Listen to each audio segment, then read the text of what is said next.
先日公開された先行のハサウェイ・キルケーの魔女。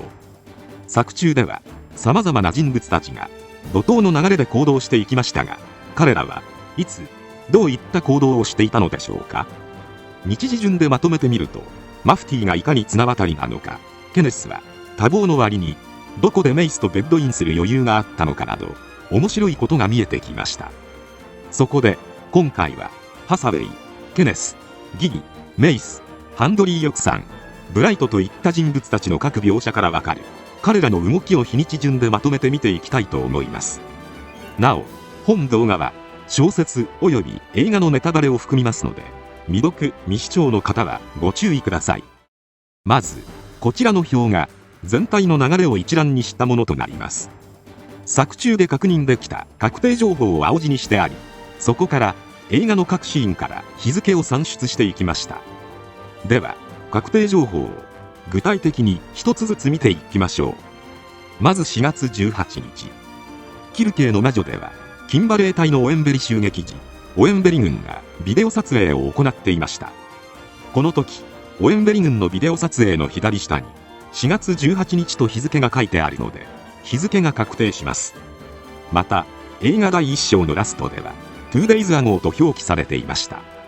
これはハサウェイがペーネロペを撃墜した日から2日前にオエンベリが陥落したということがわかります。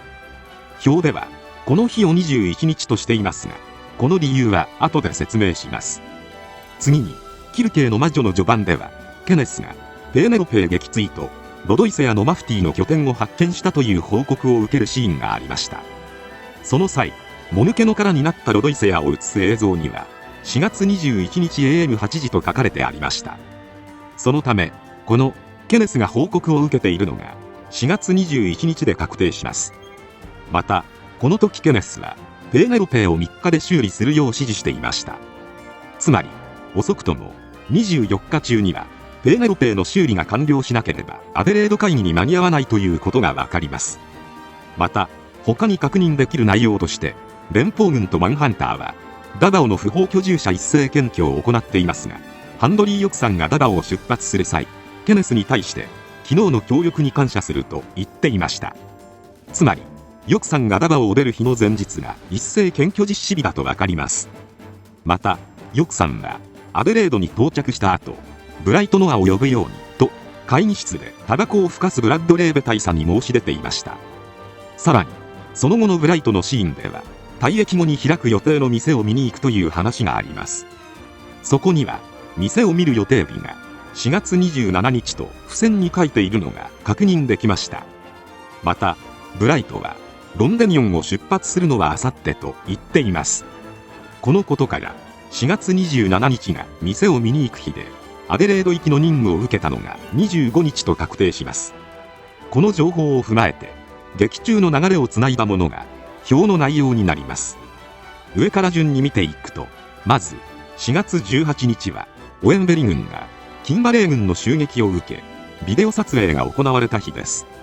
そしてその翌日19日、ハウンゼンがハイジャックされ、ハサウェイたちがダバオに到着しました。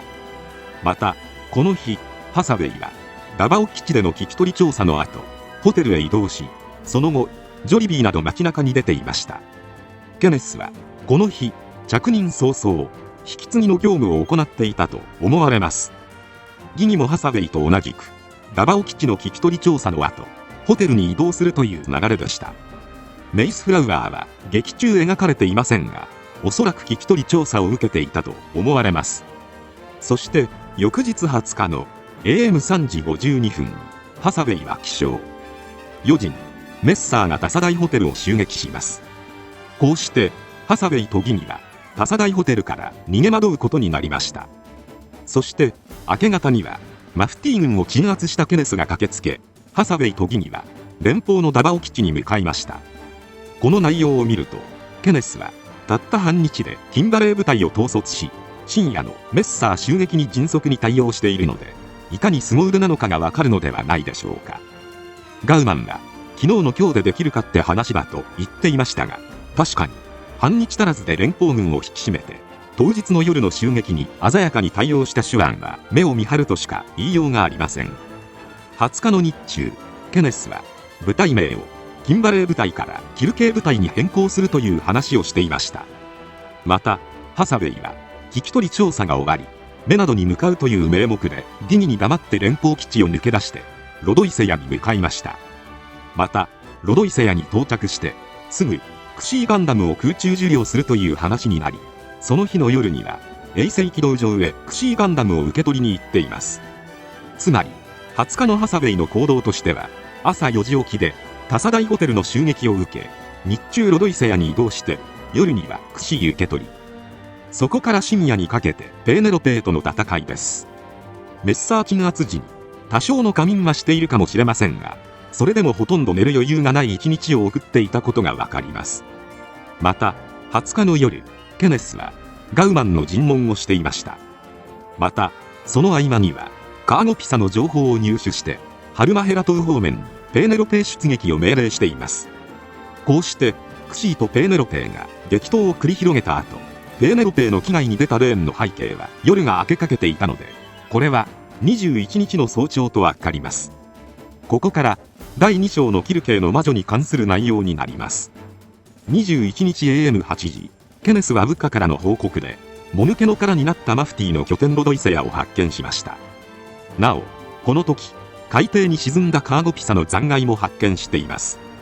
ちなみにカーゴピサとはクシーを運んできた輸送ポッドを指します。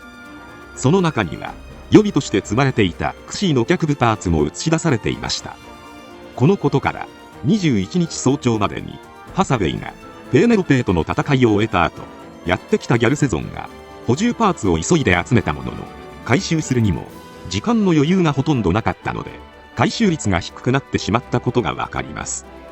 またケネスはペーネロペーを3日で修理するように指示を出しました。21日から起算して3日なので、21日を除いたとしても24日中にはペーネロペーの修理を完了させるということになります。レーンと一緒に中の良さげな色付きメガネをしたメカニックなどが登場していましたが、彼らが2週間かかる修理をたった3日で終わらせるため夜通し奮闘するということです。一方ギニは早朝から起きていました。時計が高速回転していたので時刻が分かりませんが、日が出ていないのでかなり早い時間だと思われます。ちなみに現実のダバオの4月の日の出はだいたい5時半前後のようです。メイクもしていることを踏まえるとディニは4時台には起きていると思われます。21日の日中、バリアントに戻ったハサウェイは薬を飲まず甲板で休んでいました。ちなみに現実の船だとハルマヘラ島からバイノーまでだいたい4日ほどかかるようです。宇宙世紀でも同じなのかわからないものの、連邦海軍に怪しそうな船がないか監視されていることもあって高速で移動するのは難しい状況なので、急いでダバオから離れたくても急ぐわけにいかないというジレンマがあると思われます。ただハサウェイ的には前日まで夜通し活動していたことを踏まえると、やっと休息が取れた日なのではないでしょうか。またこの日ハサウェイはケリラが横でカレーを食べる音を聞き神経が苛立っていました。カーテンを閉めて日の光が一切差していないことから21日の夜だと考えられます。一方この日ケネスはヨクさんと手を組みダバオにおける不法移民の一斉検挙を行うことに決めました。ギニは連邦士官向けのコテージであるゲッチンゲンハウスへ移動。サービスのおばちゃんにチャンネルはこれだけと聞き暇を持て余していました。そして翌日22日、ハサウェイはクシーガンダムのバリアチェックの後オエンベリへ出撃します。オエンベリへは夕方に向かいましたが、戦闘後オエンベリ軍の拠点の建物でファビオたちと会った頃には雨が降って夜になっていました。一方この日ケネスはヨクさんと協力して不法居住者一斉検挙を実施。さらに会議がアデレードからコアン町に変更されたとマフティーに思わせるため、ダミーの輸送機を大量にコアン町へ向けて飛ばしていました。ディニは昨日と変わらずゲッチンゲンハウスにいましたが、この2日間で輸送機が大量に飛んでいる姿を見ていたため、ケネスに予定を変えて明日香港に行くこと、昨日今日と輸送機が出入りしているという話をして、ハサウェイのスパイやってんのかと突っ込まれていました。ハサウェイたちはこの日夜のうちにオエンベリから撤収してバリアントに帰還しています。23日、ハサウェイたちは日が出てから連邦軍の捕虜をどこかの島によろし食料を渡して解放しました。さらにガウマンに壁で会おうと言い別行動を取りました。ここでシーラックはバリアントと別行動を取ることになったと分かります。ケネスはギニを迎えに行きました。この時ケネスは昨日オエンベリに到着していればマフティーを殲滅できたと言っています。確かにハサウェイたちは22日はオエンベリに行っているのですが、22日のケネスは不法居住者の一斉検挙、コワン朝の偽装工作、アデレードのエレクトロニクス機器準備と奮闘しており、ペーネロペーも修理中。さらに22日夕方まではオエンベリはキンバレー軍が制圧しているので部隊を派遣する理由がないという状況でした。これを踏まえると22日のケネスはとてもオエンベリに部隊を派遣する余裕がなかったということがわかります。ただハサウェイたちがオエンベリに向けて出発した際、バリアントのウェッジ艦長が早くしないとキル系部隊に追いつかれるぞと怒っていましたが、実際のところ制圧が1日遅れだったらキル系部隊が来ている可能性は十分あり、どうかするとリガズイカスタムの部隊と交戦していたかもしれません。またもしヨクさんがケネスに一斉検挙を提案していなかったら、ケネスも余裕ができてオエンベリへ部隊を送り込む余裕ができていた可能性も高まります。そう考えるとオエンベリへの出撃がいかにリスクの高いものだったのかがわかるのではないでしょうか。そして23日午前、ケネスに迎えに来てもらい、ギギはコテージを出て香港に出発しました。ダバオから香港までは現実の飛行機だと大体4時間ぐらいなので、朝出発すれば昼ぐらいには到着することになります。またギギが香港に旅立った日、同時に香港からダバオにメイスフラウアーが到着していました。メイスは家が香港のようで、ハウンゼンを降りて聞き取り調査をした後、すぐに香港に戻っていたと思われます。おそらく20日には香港の自宅に帰ったのではないでしょうか。メイスはギギと会った際に香港からお偉いさんの相手でダバオに回されて休暇がなくなってしまったと言っていました。現実の CA の場合、通常国際線での長時間のフライトの後は数日休暇があります。ましてや宇宙からの長距離フライトなので、本来であれば香港で休暇のはずですが、アデレード向けの緊急任務ということでほとんど休ませてもらえなかったのだとわかります。一方、香港に到着したギギは新居の改装作業を行いました。まさかの1日でレイアウトを変更する手配を終わらせるというとんでもない早業を見せていました。またその日の夜はプールと風呂に入り、ハサウェイのことを考えていましたが、さすがにここを放り出してハサウェイのところに行くのはおじい様に申し訳ないとつぶやく様子が見られました。ケネスに関しては翌日24日の朝、メイスとベッドにいる姿が見られました。23日の夜、ケネスとメイスはベッドで事を済ませていることになります。ちなみにケネスの流れを見てみると、前日22日は相当苦労したと思われます。21日にヨクさんから協力要請を受けた際には怒り心頭だったことからも、相当やりたくない仕事だったと思われます。またコテージまで迎えに行ったギギとの会話では、閣僚がダミー情報を流すよう命令してくるから仕事にならんと言っているので、閣僚が次から次へとなんだかんだ要求していたことが伺えます。ギギはケネスに対し凶暴や瞬発力と表現していましたが、マンハンターによる一斉検挙や閣僚の無茶な指示といった嫌な仕事でも迅速にこなす姿を揶揄しているのではないでしょうか。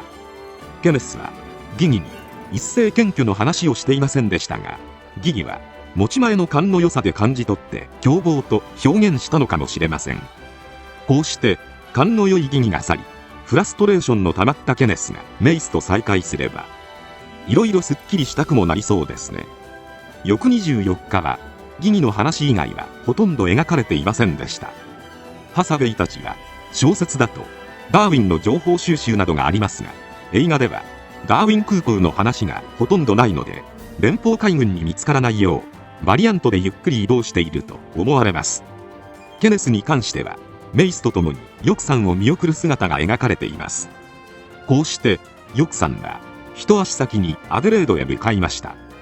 また、レーン隊に関しては、ペーネロペーが修理中だからか、パイロットたちは、メイスのことを、マフティーのスパイだ、不法居住者だ、と冗談を言ってくつろいでいました。ギギに関しては、ランニングを装って、公衆電話で、アマダマンサン教授に電話をかけ、今度のデートはアデレードで、と伝えていました。また、ニュースで、ダバオの不法居住者一斉検挙のことを知り、ここにいても、本当のことは知れないと考えました。そして、翌朝、香港を出る準備をします。この時ギギが持つ時計を見ると、時刻が4時になっていました。第1章最後のシーンでも早朝でしたが、ギギは、だいぶ朝が早いタイプのようです。こうして25日に入ると、一気に物語が動きます。まず、アデュー、私のパトロンと香港を出発したギギはダバオに戻りました。香港からダバオまで約4時間なので、朝出て、到着が昼過ぎといったところでしょうか。ダバオに戻ってからは、ギギはメイスとの女の戦いを制し、メイスを追い出しました。そして、ケネスと共に、オーストラリア大陸へ向けて出発。このタイミングでレーンも出発しました。ただし、一つだけ違和感が残ります。それは、ペーネロペーの修理はいつ完了したのか。ということです。この日、ケネスは、ギギと共にビッグキャリアーで出発しました。また、レーンとメカニックたちは、ケネスが少しでも休めるよう配慮してくれたので、モビルスーツを操縦せず、ケッサリア内に座って飛び立っています。日中は、ハサウェイたちは、バイノーハーバーで補給を受け、メッサーたちとは、バラバラに、エアーズロックのヘソポイントを目指します。ケネスやギギは、ビッグキャリアーで移動。ダーウィン空港に立ち寄る予定でしたが、ギギの勘により、オエンベリ軍のミサイル攻撃を避けてアリススプリングスに向かいました。また、合間には、アデレードで活動するヨクさんが映し出されており、ブラッドレーベ大佐にブライトノアを呼ぶよう依頼しています。こうして、25日の夜にはアリススプリングスに到着しました。現実の飛行機だと、ダバオからアデレードまで4時間ほどなので、日中ダバオを出て夜アリススプリングスに到着するというのは自然な流れだと思われます。ただ、ペーネロペーはどこに行ったのでしょうか。原作小説だと、ダバオを出たレーンのペーネロペーがバリアントを撃沈しているので、本来であれば、レーン出発時にペーネロペーも運び出されているはずです。しかし、映画では、この前後にペーネロペーは映っていませんでした。ただ、修理が終わっていないのにメカニックだけ移動するというのも変な話なので、おそらく、このタイミングで、修理は一応終わっていると思われます。ただ、第3部では、ペーネロペーの新装備が出る可能性があるため、新装備になったペーネロペーは、別動隊が輸送しているか、レーンと共に移動しているものの、単に画面内に映っていないだけと考えるのが良さそうです。25日の夜、アリススプリングスに到着した後は、ブライトのシーンが映し出されました。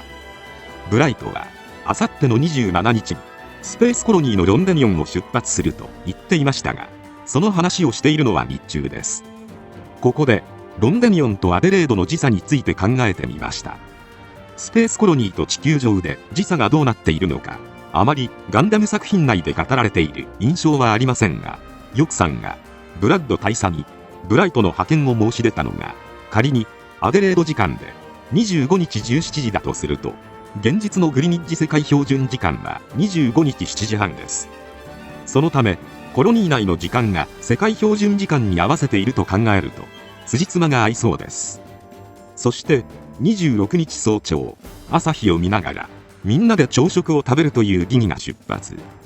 時間的には、朝日が出る前に出発しているので、朝5時前後くらいでしょうか。ちなみに、ケネスは、大佐、急ぎませんと言われていたので、ここで全員出発することがわかります。アリススプリングスから、アデレードは、現実の飛行機で約2時間半ほどなので、朝8時頃には、全員アデレードに到着して、次の仕事を始めるのだと思われます。こうして、観光地での戦いを経て、ハサウェイは、壁と呼ばれるポイントへ向かい、第3章では、アデレードにおける決戦が繰り広げられることになります。ということで、以上のように、映画内の日にちからわかる主要人物の動向をまとめてみました。このスケジュールから見ると、ハサウェイは、第1章では、パイロットなのに、睡眠時間が明らかに足りない状況でクシーで戦っていたり、キルケの魔女ではバイノーの補給の後もかなりハードスケジュールだと考えられます。イラムが先に寝るように気を使ってくれていたのがわかるのではないでしょうか。またオエンベリへの出撃もヨクさんがケネスと共に一斉検挙をやったことや閣僚指示でコワン朝の偽装工作がなければキルケ部隊の増援が来て全滅していたでしょう。そりゃウェズ次官長が急ぐよう怒るのも納得です。ケネスも毎日朝早くから夜遅くまで仕事をしていて、全てを最速で動かさなければならないフラストレーションがたまりまくる状況になっているのがわかるのではないでしょうか。ただそんな朝から晩まで休めない状況でも女性を口説く37歳ということで相当体力があるとわかります。ギギもたった1日でデザイナーを呼んで家のレイアウトを全て変えてしまっているので、19歳にして非常に高すぎるビジネススキルを持っていることが伺えます。ちなみに個人的にギギで印象的だったのはデザイナー来客時に客ではなく自分に先にお茶出ししようとするメイドにマナーを指摘していたところです。ハサウェイたちが24日に何をしていたのか曖昧ですが、もしかしたら会議がコワン朝かアデレードのどちらかはっきりしないので動くに動けなかったのかもしれません。しかしギギからの伝言があったことでアデレードと確信して動き出したものの、その結果キルケ部隊の移動と時間がかぶってしまいハーラたちが撃墜されたというのはなんとも皮肉な話です。最終章ではギギの行動がどのようにハサウェイとケネスに影響を及ぼすのか楽しみですね。ぜひ皆様が印象に残っているシーンをコメントで教えてもらえたら嬉しいです。今回は以上となります。チャンネル登録されるかはお任せいたしますので、もしよければもう一本動画を見ていただけたらとても嬉しいです。最後までご視聴いただきありがとうございました。